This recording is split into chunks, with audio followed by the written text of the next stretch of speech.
एक गांव में औरतों की चोटी काटने की घटना होने लगी थी। जैसे ही रात होती, एक चुड़ैल अपने हाथ में खंजर लेकर आती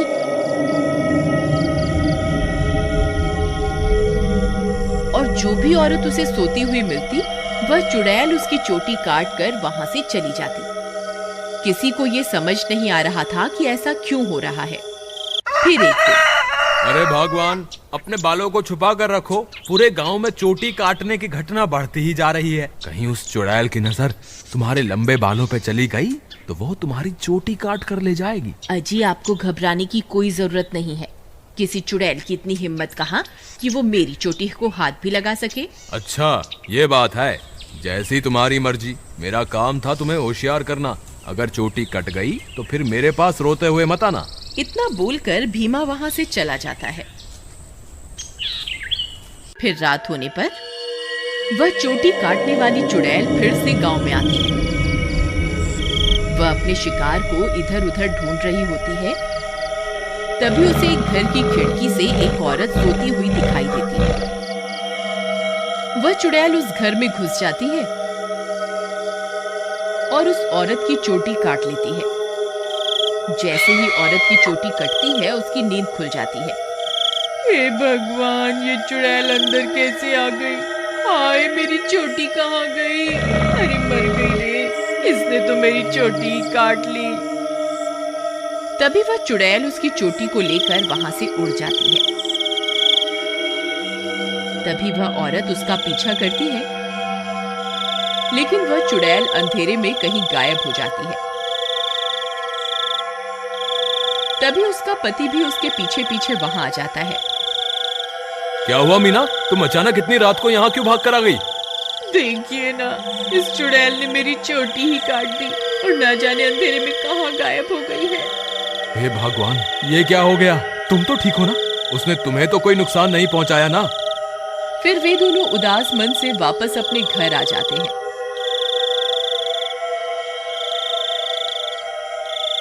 अगले दिन सुबह होने पर मीना की चोटी कटने की बात पूरे गांव में फैल जाती है। सब लोग उस चुड़ैल के बारे में बातें कर रहे होते हैं। फिर भीमा को अपनी पत्नी की फिक्र होती है, तो वह अपने घर की ओर चल देता है। घर पहुंचकर वह अपनी पत्नी के कमरे में जाता है तो देखता है कि उसकी पत्नी अपने बालों को संवार रही होती है। अरे सुमन, तुम्हें पता चला? कल रात को मेरे दोस्त मोहन की पत्नी की चोटी उस चुड़ैल ने काट ली। मुझे तो तुम्हारे लिए बहुत डर लग रहा है, कहीं वो चुड़ैल यहाँ ना आ जाए। अजी, हमें घबराने की कोई जरूरत नहीं। आप डरिए मत, मुझे कुछ नहीं होगा। सुमन, तुम्हारे बाल तो दिन ब दिन लंबे ही होते जा रहे हैं। पहले तो ये इतनी तेजी से नहीं बढ़ रहे थे, ये अचानक से इन्हें क्या हो गया? अजी, मैं अब अपने बालों की कुछ ज्यादा ही देखभाल कर रही हूँ ना, इसलिए। ठीक है, ठीक है, तुम अपना ख्याल रखा करो। मैं अपने दोस्त मोहन से मिलकर आता हूँ।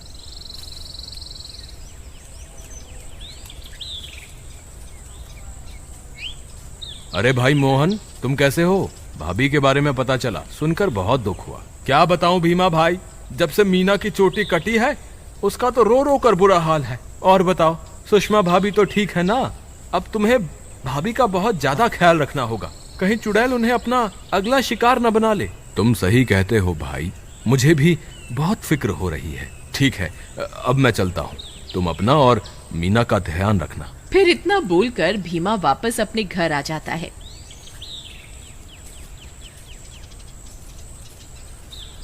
रात होने पर भीमा सो रहा होता है। अचानक उसे चीख सुनाई देती है। उसकी नींद खुल जाती है। वह इधर उधर देखने लगता है। सुमन कमरे में नहीं होती। वह बहुत डर जाता है। सुमन, कहाँ हो तुम? सुमन, कहाँ हो तुम? अरे, मैं तो लुट गई, बर्बाद हो गई। ये चुड़ैल तो मेरी चोटी काट कर ले गई। हाय, मैं तो लुट गई। अरे, ये किसकी आवाज है? लगता है चुड़ैल ने फिर से किसी औरत पर हमला कर दिया है। मुझे बाहर जाकर देखना होगा। फिर वह भागकर बाहर जाता है और देखता है कि बाहर कुछ गांव वाले खड़े होते हैं। वह उनके पास जाता है। क्या हुआ भाई? ये चीख पुकार कैसी थी? क्या हुआ? सब ठीक तो है ना? नहीं भाई, अभी अभी चुड़ैल इस बेचारी की चोटी काटकर अंधेरे में गायब हो गई। हे भगवान, सुमन तुम कहाँ हो? मुझे वापस घर जाना चाहिए। फिर वह वापस अपने घर की ओर दौड़ पड़ता है। जब वो घर पहुंचता है तो देखता है कि सुमन अपने बालों को सहला रही होती है। वह उसे देखकर हैरान हो जाता है। सुमन, तुम कहाँ चली गई थी? तुम्हें पता है अभी चुड़ैल ने फिर से किसी की चोटी काट ली। क्या तुम्हें बिल्कुल भी डर नहीं लग रहा? सुमन उसकी बातों को अनसुना कर देती है और खुशी खुशी अपने बालों को सहलाती रहती है। सुमन के बाल अब और भी लंबे हो चुके होते हैं। ये क्या सुमन, तुम्हारे बाल तो एक दिन में ही इतने लंबे हो गए, ये कैसे हो सकता है? भीमा सुमन के बाल देखकर घबरा जाता है। उसे समझ नहीं आता कि आखिर ये सब चल क्या रहा है। फिर अगले दिन सुमन के बालों की लंबाई की चर्चा पूरे गांव में फैल जाती है।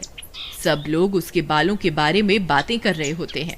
अरे भाई, जब जब चुड़ैल किसी की चोटी काटती है तब तब भीमा की पत्नी के बालों की लंबाई बढ़ जाती है।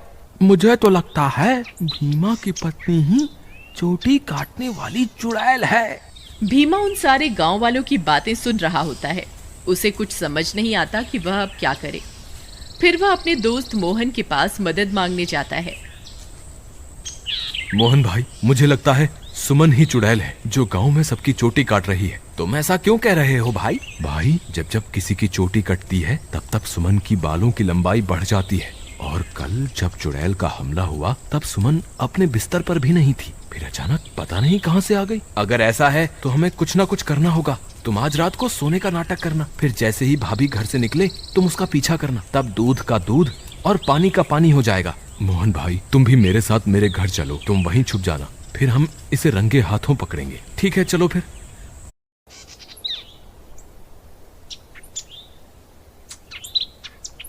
फिर वे दोनों भीमा के घर आ जाते हैं और मोहन अलमारी के पीछे छुप जाता है। रात होने पर भीमा सोने का नाटक करता है। तभी सुमन उठती है और घर से बाहर निकल जाती है। भीमा भाई उठो, देखो भाभी घर से बाहर निकल गई है।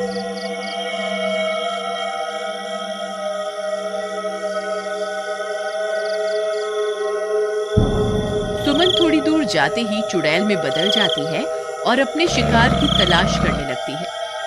भीमा और मोहन की आंखें फटी की फटी रह जाती हैं। भीमा भाई, तुम्हारा शक सही निकला, तुम्हारी बीवी तो चुड़ैल निकली। मोहन भाई, अब क्या करें? ये जरूर अपने शिकार की तलाश में निकली होगी।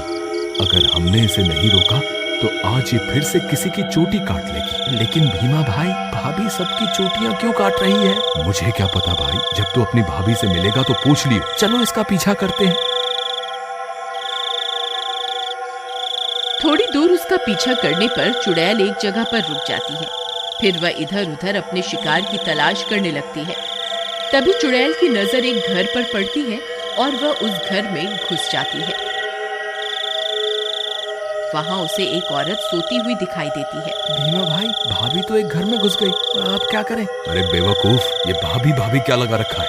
इस वक्त वो तेरी भाभी नहीं है, वो एक चुड़ैल है। चलो हम भी इसके पीछे चलते हैं। अरे वाह, इसके बाल तो बहुत लंबे हैं, आज इसे ही अपना शिकार बनाऊंगी। तभी भीमा और मोहन वहां पहुंच जाते हैं। रुक जाओ भाभी, मैं आपको ऐसा नहीं करने दूंगा। ए चुड़ैल, वहीं के वहीं रुक जा, नहीं तो तुझे जान से मार देंगे। देखो सुमन, तुम ये ठीक नहीं कर रही हो, तुम्हें अभी के अभी ये सब रोकना होगा। ए मूर्ख इंसान, मैं कोई तेरी सुमन नहीं हूँ, मैं एक चुड़ैल हूँ। बस मुझे थोड़े और बालों की जरूरत है, फिर मैं महाशक्तिशाली बन जाऊंगी। फिर हर तरफ सिर्फ मेरा ही राज होगा। भीमा भाई, तुम इसे बातों में उलझाओ, मैं पीछे से जाकर इसकी चोटी काट दूंगा। फिर भीमा चुड़ैल को अपनी बातों में उलझाता है। तभी मोहन चुपके से चुड़ैल के पीछे पहुंच जाता है और उसकी चोटी काट देता है। अरे मर गई रे, ये तूने क्या कर दिया? मेरे सारे कराए पर पानी फेर दिया। चोटी कटते ही चुड़ैल की सारी शक्तियां खत्म हो जाती हैं और सुमन चुड़ैल के चंगुल से आजाद हो जाती है। अरे भाभी, आप वापस आ गई? मोहन भैया, आपका बहुत बहुत धन्यवाद।